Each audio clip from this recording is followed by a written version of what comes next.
On Christmas Eve, 1945, the Sodder family home in West Virginia caught fire. George and Jenny Sodder managed to escape with 4 of their children, but 5 children were missing, presumed hid inside the burning house. Except, no bodies were ever found, not a single bone. Investigators claimed the fire burned hot enough to completely destroy the remains. But experts later confirmed this was impossible. Even house fires leave bones behind. Stranger details began to surface. The Sodders reported that the phone line had been cut, and the ladder George usually kept against the house had mysteriously vanished. A neighbor later claimed to see people throwing objects onto the roof just before the fire began. Years passed. Then, in 1968, the family received a letter. Inside was a photograph of a grown man. On the back, written in shaky handwriting, were the words, "Louis Sodder. I love brother Frankie." Louis was one of the missing children. The family never found out who sent the photo. The case was never solved. To this day, the Sodders' roadside billboard still stands, asking a single question: what really happened to the Sodder children? And if they survived that night, why were they never allowed to come home?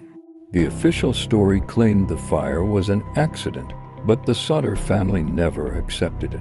George Sodder, a proud Italian immigrant, was openly critical of Mussolini's fascist government, a stance that made him enemies. The family began to believe the fire was no accident, but a deliberate act of arson, a cover for a kidnapping. Was it retaliation from the Sicilian mafia? A warning to silence George? Theories swirled that the children were abducted and taken back to Italy, given new lives under new names.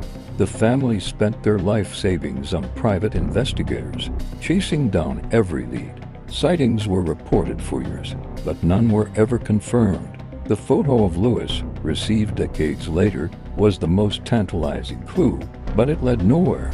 The surviving children and their children continued the search, haunted by the possibility that the 5 were forced to stay away to protect the rest of the family from harm. The search didn't die with George and Jenny Sodder. They passed away never knowing the truth, but their quest was passed down. Today, it's the grandchildren and great-grandchildren who carry the torch. The physical billboard is gone, but a new, global one has taken its place. The internet. Amateur sleuths dissect every clue, and the family pores over these forums, hoping a digital breadcrumb might finally lead them home. The 5 faces are no longer just on a wooden sign. They live on in countless screens, their story refusing to fade. The question remains, now echoed in the digital age: will the Sodder family ever find peace?